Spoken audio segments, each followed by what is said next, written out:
picking up where we left off, we were talking about the development of phonemic decoding.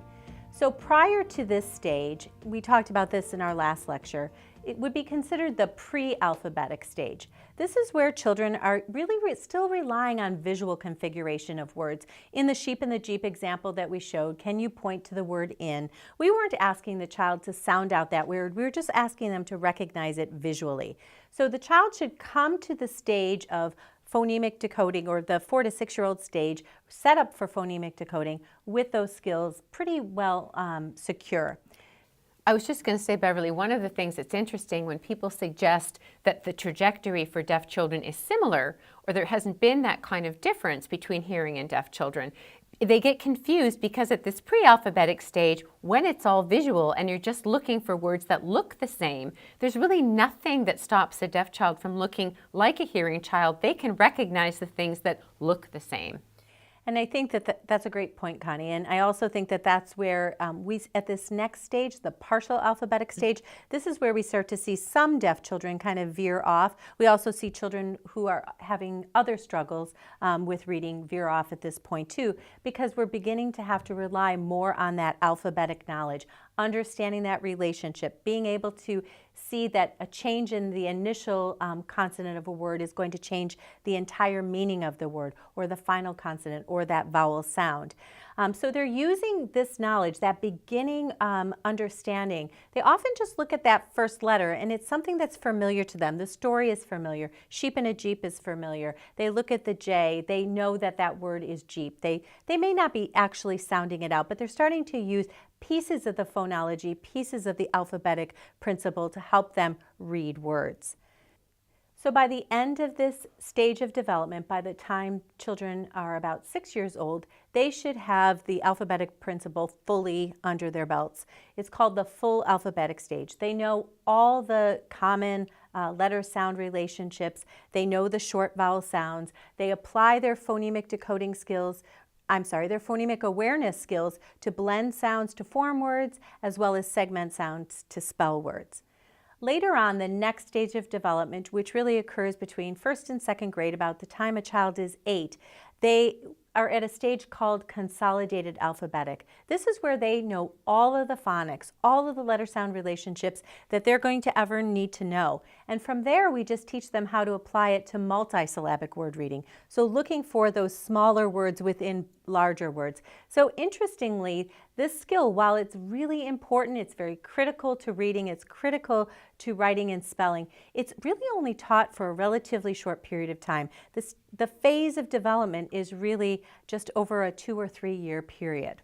And that stands in contrast to language, which is this overarching issue that applies from birth right through, really, well, if we want to be very dramatic, death, but you never really stop acquiring language and building, where the skills around this, I want to say code-related, or the phonological skills, are more finite and contained, and actually more teachable as well. Definitely.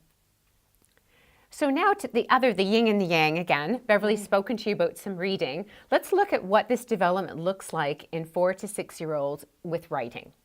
At this stage, children are well aware that you can use writing for a range of purposes, and you see them making marks on the page to write letters, to make signs, and even sometimes now writing for pleasure. They typically now, because they've had so much exposure to books and all the things Beverly's talked about in terms of reading, they now use standard alphabet letters as opposed to approximations or squiggles. And they're starting to make that critical association between letters and sounds when they write. And how do they do this? Because they do it on the back of the same principle they use when they learn to read. They rely on phonemic decoding. They sound it out. So you literally say to a child at this stage, say it to yourself or say it out loud, listen to what you say and write down what you hear. And what you hear are those sounds. When I want to write mummy, I hear mummy, and I know that M says the sound, so I put it first. And what's really brilliant, and for me has always been super exciting, is to watch how you can see this clear relationship between written and spoken language evolve in the writing of children deaf or hearing. And in some ways, casting no aspersions on the reading folk, it becomes clearer in writing than it is in reading because you have a written product to look at. The other thing that children can do at this stage is read back exactly what they've written. If you can think back to the examples we looked at in the last presentation where we were talking about the developmental milestones between ages 3 and 5, children would write something and they would tell you what it meant, and you could write that down, but the text itself was not standard, so you couldn't read it back. And in fact, the child's reading of it could change from iteration to iteration. Once they'd read it this way, and the second time, it might be just slightly different. At this phase, and we'll be looking at some examples in a minute, not only the child, but the user, the adult, the more capable user of the language, can also read back what the child has written. And I think what Connie was saying about how the writing can give you real insights into the child's knowledge of the alphabetic principle, I think it really serves as almost an assessment. Because when a child is reading a word, we don't know how they're reading it. Are they reading it phonetically? Are they sounding it out? Are they looking at each one of those phoneme-grapheme relations? Or are they still looking at it as a whole word? And it's not until we ask them to write down a word that we may get some insights into how they're making those connections. So certainly I think it reinforces how much reading and writing are related and mutually build upon one another. And the phrase that we like to use in talking about this relationship is representing talk in text. So we've talked a lot already about, on the one hand, children have control of the spoken language. That has to be there first. You can't write something you can't say. But on the other hand, they've been developing an understanding of print principles, how it works. It goes from left to right. There are these letter things that one uses. And at this stage, they're putting them together and are able to represent the talk in text. And that they come to understand that that writing has a relationship directly to the face-to-face spoken language. Do you remember before we talked about the fact that children might write train as a long word because trains are long? At this stage, that's no longer the case. At this stage, children realize that when I write train, I'm not drawing a picture of train. What I'm trying to capture in that text is train, that word that I've just said. So they come to this really big insight that letters stand for words and not for objects. And that is a huge understanding that occurs between the ages of 4 and 6. It's often referred to in the literature, and Beverly will like this because she's a reading person, the phonetization of the written representation. It's adding sound to the text, to the print that's there. And in writing, just as in reading, the application of the alphabetic principle. And the thing that for me as a researcher, going back many years now, is so exciting to see is the use of invented spelling. I always say to the parent, we'll see examples in a minute, but sometimes parents get concerned about invented spelling because it's not standard. It's the child's invention. It's the child's best guess. And parents will be concerned because they think the invention is a mistake. When what we would be saying is, no, this invention is actually very clever, showing an understanding of sound symbol relationships. I was wondering, you should do a happy dance when you see the child using invented spelling. And the one thing that you see in invented spelling generally is the use of consonants before vowels. As Beverly has said, the consonants are easier. It's the vowels that make language messier. So the kids will grab onto the consonants first, and they typically will invent spellings that have the word beginning and ending before they worry about the bits in the middle. And the cool thing about these writing samples we're going to look at is that because the representations begin to approach standard, you can actually read them. And they're just, well, as far as I'm concerned, I'm a bit of a nerd, I guess, but I just think they're the coolest thing ever to read. And in terms of, not only I think they're pretty cool, the researchers around us also think they're pretty cool. So Torgensen and Davis would suggest that kindergartners' ability to engage in invented spelling is the strongest and most consistent predictor of their progress in a phonological training curriculum. So in other words, if it's exactly what we've been talking about, if children evidence invented spelling, we're pretty sure that they're gaining control of those phonological skills they need for reading. And this is speaking to the parental concern Despite concerns that invented spelling might interfere with development of conventional spelling and reading skills, the effects are just the opposite. Good invented spelling is associated with skill in learning to read. So again, do the happy dance because invented spelling is something you want to see. And having said that, one of the struggles as a teacher of writing to deaf children for many years, we didn't see much evidence of invented spelling in deaf children historically. So to get a better sense of what we mean by invented spelling, let's look at some examples from both hearing and deaf children. So again, we talked about not only invented spelling, but using writing for a range of purposes at this age. So in this instance, this child is labeling her picture, and she's put her name there, which is not surprising. And what you can see in the box beside the picture are the letters FLZ, RGR, and O. Do you remember how Beverly said kids will use the uppercase letters first? There you are, all uppercase letters. She's 4 years old, the very early part of this phase, and that says the flowers are growing. And what you see she's doing that's markedly different from the phase before is there are sound symbol relationships starting to happen. They're very tentative and early, but that's the germ of it. And then you can use writing to make a request. This is written by an older child who is 6 and hearing, and he is writing to his teacher, and he writes, and you can read this along with me if you like. It's in the box beside the text. We put the student's text here so you can, we didn't make it up. It really happened. Evidence we have it base. there. That's our evidence base. The child writes, "Dear Miss Moskus, I want," can you get this one? "Really hard work. Please and thank you. Signed, Ryan." And what you see here is, do you see what he's doing? He's talking his way into text, and he hears "really hard" as one word. So he writes it as one word. Here's another request written by a 6-year-old hearing child. "Miss Moskus, what time will I bring in my dinosaur to show you my dinosaur?"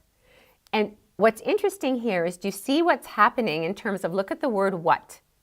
What has the student captured? The initial and final consonants, and close enough approximation, well, the phonology person. Right. The word what, when you say t, it should be a U, and he is written as such. Because English is not such a great language in terms of regular sound symbol relationships. Letter combinations say things that we couldn't predict. Like, why does PH say F? See how you can do, no wonder it's hard. Before you go on to that, also if you notice in this sample, there's a few words that are spelled conventionally, like the word time and the word will, and those are probably words that the child has just seen fairly frequently, and so it's interesting that, if you think of it in a developmentally, that pattern of word comes later, but it's probably a word that they just know by sight. Right, and that's actually a really good point, because what children tend to do when they're doing this, because I've watched them, they're talking to themselves while they write this. You can't write something you can't say, so they talk to themselves while they write it. And if it's a word they know, like their name, they just now know how to spell it. We now, as fluent writers, don't sit there and sound things out, except when it's difficult. So it's just, a lot of it is still difficult when you're 6. So you sound out the words that you know how to say, but you don't yet know how to spell. You can also use your language to write a report. This is written by a 6-year-old hearing child. Try and read this with me. There's a very helpful graphic there for you. For, try that one, science, we used our teeth to count. And if you look at that, it's eminently sensible if you're making sound symbol connections, but it's not standard English. Yet, the argument we would make would be, if you are a speaker of English, you can read that by sounding your way through it. Can deaf children do this? I said a minute ago, one of our challenges historically is that deaf children have not used invented spelling for a couple of reasons. One is they often didn't have the spoken language words, or they didn't have the words in English to say in the first place, but then they didn't have that sound symbol relationship, the letter names to play with, to figure out a way to get themselves into the text. However, with the advancements in hearing technologies like cochlear implants, etc., this is absolutely shifting. So if you look at this example, you will see a young 5-year-old deaf child implanted at 1 year, 10 months. So reasonably early, and he's writing, I like to, and again, as Beverly said, these are probably overlearned or memorized words. I like to play Star Wars at Briar's house. And what's particularly interesting in this sample is look how he spelled Briar's with a Z at the end, because we don't say Briar's house, we say Briar's with a hard Z sound at the end of that word, and he's captured it in his spelling, even though that's not how we conventionally write it. And my argument would be that if you compared that sample to the samples of the hearing children, you wouldn't see a marked difference. You couldn't spot this as a deaf child. Or a deaf student doing a recount. She's 5 years old, implanted at 1 year, 9 months. I went to the swimming pool. I splashed in the water. My dad went with me. Again, evidencing the kinds of things that hearing children do to talk their way into text. And finally, one last example of a hearing child or a deaf child with a cochlear implant, a 7-year-old, a little bit older, implanted at 1.3 years. She writes, and now the picture prompt's a little weak, but it's one of those standardized writing assessments, so I don't take the blame for the picture. She writes, it's kind of a picture of mastodons, if you can't see it very well. I'm thinking, where did they come from? I see people. They, T-H-A, makes sense, right? They are killing the elephants. There's the example of the F for the PH. 'Cause they don't want the elephants. The sticks are sharp. The end.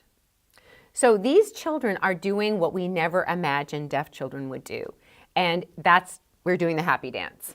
Because in the past... Can I make oh, yeah, one sure, quick Beverly. comment? I just, one thing that is also interesting is when they're not using standardized spelling, they sometimes spell the same word differently in the same sample. So here we have they being spelled T-H-A-Y as well as T-H-A. So again, they're just starting into it. Both, we understand both of them, what they're writing, but it's interesting that they're in close proximity to each other, but they're spelled differently. And why this is such a big deal for us, and why when you see that, if you have a writing sample that looks like that, you don't need to worry quite so much that that child is going to be having trouble applying the alphabetic principle to reading, is what we would argue.